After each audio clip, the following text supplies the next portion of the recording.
There is no downfall to a man like the Jezebel. You better watch out for that spirit, man. This video is going to help out a lot of lost brothers that don't know the demonic operation going on in their life. They have a calling to be men of the Most High, but that Jezebel is hindering them from being that. See, some of you are sleeping with the enemy and don't even realize it. What a lot of people call toxic relationships are actually plans from the enemy designed to pull you off your path, to knock you off your square. So I'm going to talk about what the Jezebel is, what it looks like, and how to deal with it. Now, for those that don't know who Jezebel was, she was the wife of Ahab in the Bible, and she used her beauty and her lust to destroy God's prophets and leaders. And through that, she was able to rule over Israel through her husband, because he was a simp, he was weak. Now, doesn't that sound like today? Ahabs and Jezebels, women ruling over men and men being too weak to stand up for themselves, being a slave to the lust, not having the spiritual ability to lead. Isn't that exactly what's going on in America? So the men are more weaker than ever, and the women are more prideful than ever. And then it creates this division, it creates this gender war. So what is the Jezebel spirit? Now today people call it a narcissist, but the spirit behind the Jezebel is a demonic spirit. It's a spirit devoted to the image of Baal, devoted to darkness, and it doesn't care who it possesses. It could be women or men. You know, every time I've talked about this online, on social media, I'll always see in the comments women will say, oh, but men do this too, or men do it also. And they always turn it back to this gender thing. Yeah, it can happen in men, but over here we're not going to act like it doesn't happen primarily in women. So the Jezebel spirit is just that. It's a spirit. It has the traits of a narcissist. And men can be a Jezebel too, but it's mostly in modern women. Most guys today have the Ahab spirit, allowing Jezebel to not only destroy their life, but all the things around them. So here's what you need to look out for. It's a lot of lust. It's a lot of gossip. It's a lot of worldliness. The whole mission of the Jezebel spirit is to get you back to their own ways, to shut you down and silence you. They bring chaos and confusion into your life. See, God is not the author of confusion.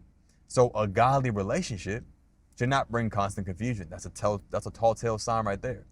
And if she's controlling, rebellious, if she's seductive, she's using sex as manipulation, right? She's against any authority. She holds a lot of anger and vengefulness, right? She can be spiteful, a spiteful spirit. They play the role of victim, and they're good at it too because they want you to feel sorry for them. And then they can blame you for their irrational behavior, their selfishness. They're masters at lying and half-truths, right? The half-truth is like they like to sprinkle a bit of truth in their lies to make it more believable. And what you need to know is they'll often accuse you of what they're actually doing. So if you start getting randomly interrogated, you know, it's crazy. It's so crazy because it's so common. It's so normal in today's age. Because society actually sets people up to be open to this spirit. You see it in the behavior promoted in music, movies, television, all the cultural programming of OnlyFans, how it's empowering women to sell their bodies virtually. And another thing is the gym culture, right? Go to your local gym. A lot of the women today are more naked at the gym than they would be at the beach. It's not hard to miss. They want that male attention. They want to be intimate with strangers. It's wild, it's weird. And the first thing you need to know about the Jezebel is they hate God's leaders and they love to destroy you.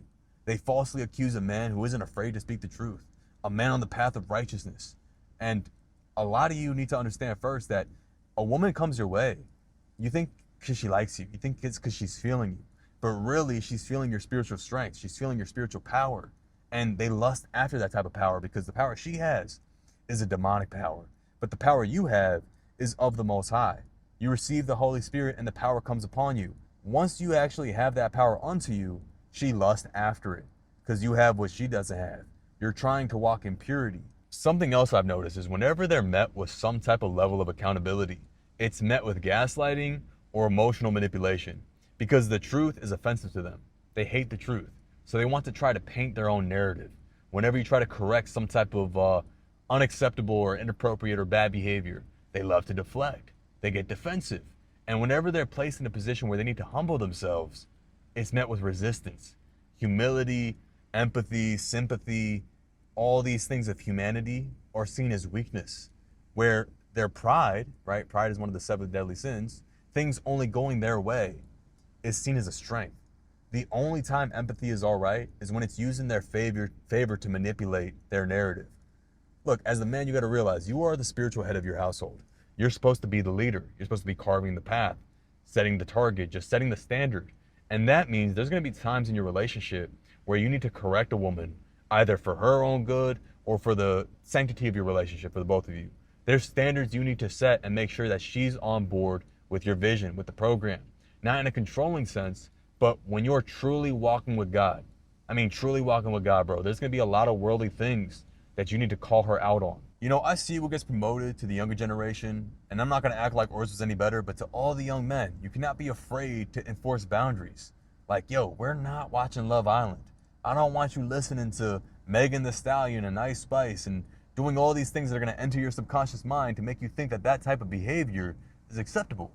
You know, like, you have to set a standard, and you also got to make sure that you're walking by example, that you're walking like you talk it, that you practice what you preach. And if you can't correct her, you can't protect her. The type of women that don't take accountability well, that don't accept the boundaries or standards you set, these are the type of women that will gaslight you. They'll start labeling you as controlling or insecure. She wants to make you feel like you're the bad guy because you're calling her out on her BS. Like, don't fall for it, my guy. And that's another thing, is that Jezebel never likes to apologize, like, ever. Proverbs says, if you correct a wise one, they'll love you. But if you correct a fool, they'll hate you. Now, something I think that gets overlooked is a lot of times they don't even realize they're operating under that spirit. Because deep down, she's a child of God too. And for her, it could have just been like, this is all she knows, or this has always been her way of doing things. Or maybe they went through something traumatic when they were younger. Or maybe they got done wrong by multiple different guys in their life. And when they attached that to their identity, or they became resentful, that Jezebel spirit got leeway, got spiritual rights to enter them and prevent them from becoming the woman that God intended them to be. Let me also clarify, that does not make it your obligation to try to save her. You will lose yourself in trying to save her, bro. And the Jezebel enjoys to control, influence, and dominate men. How does she do that? It's through her beauty. Notice in the Bible, Jezebel is the only one who painted her face, meaning she's the only one that put makeup on to manipulate man. Look, us real men like women who are natural, who embrace how God made them. I've never met another man who was like, yeah, I prefer when my girl always has makeup on. Like, it's all about your soul and your spirit. If you're a carnal, low vibrational man, you're not walking in the spirit. You're going to be attracted to that type of Jezebel. You're going to like the filters and the makeup and the eyeliner. And of course, once in a while, a special occasion, I understand. But see, the Jezebel requires constant attention and admiration. She needs everyone looking at her to fuel her ego. Something I mentioned earlier is they will use sex to manipulate and seduce you so she can get what she wants. And so you're not thinking clearly, to dim your spiritual high beams. And it says in Proverbs again, lust not after her beauty. Don't get hypnotized by her eyes. And a lot of guys do get hypnotized and deceived.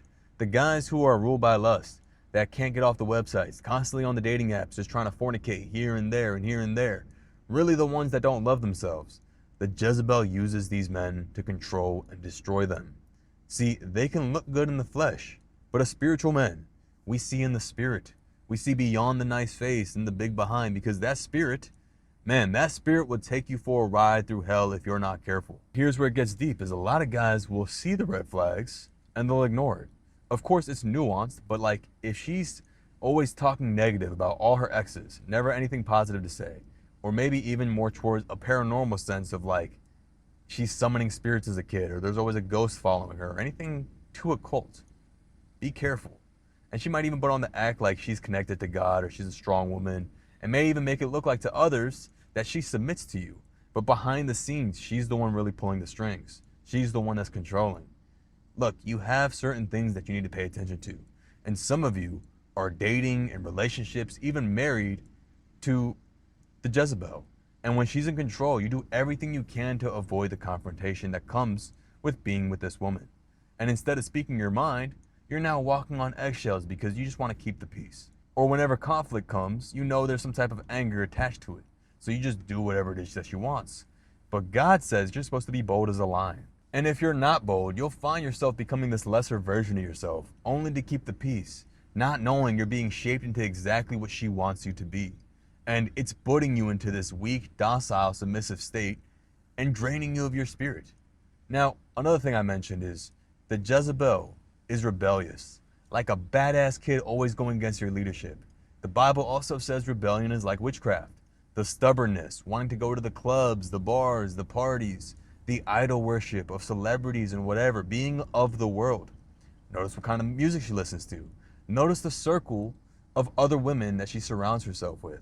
Just like birds of a feather flock together, the Jezebel spirits are tightly knit with one another. Because you know, when she plays the victim, they're all going to be on her side.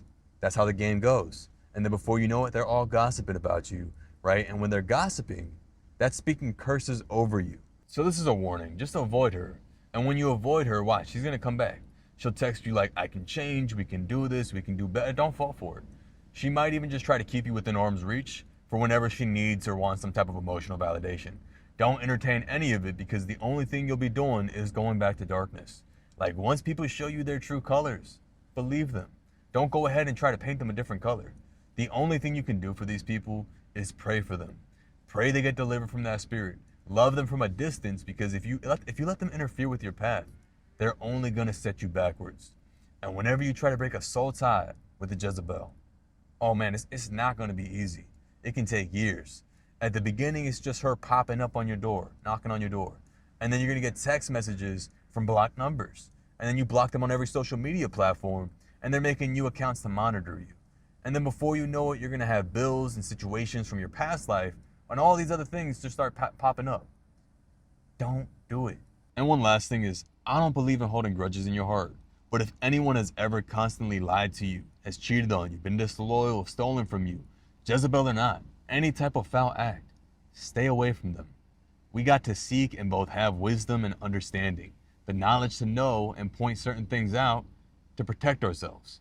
You have to be in the spirit to see in the spirit. So, moral of the story, man, is don't let a seductive spirit pull you out of alignment. Stay vigilant. Make sure you're protecting your peace, walking into your purpose, and only looking for what God put you here to do. And if any of you are dealing with this spirit right now, just cut the tie, close the door, and run back to God.